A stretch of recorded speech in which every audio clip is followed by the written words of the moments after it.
Good morning, everybody, and welcome to week 5 of Finance for Managers. Your professor, Dr. Neil Armstrong.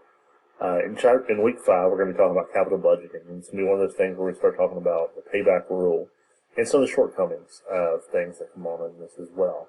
We're going to talk about the internal rate of return, with strengths and weaknesses, net present value criteria. So those are some things we're going to look at.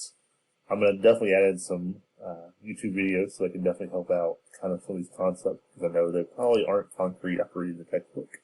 So maybe watching a video on how to do these things might help out a little bit. So let's go ahead and look and see kind of what we have to do this week. We have our weekly discussion board post, which I want everybody to post on there, and I'll respond to you guys as well.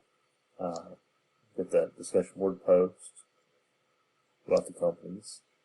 And we also have an assignment as well. So those are the two things we have to do this week.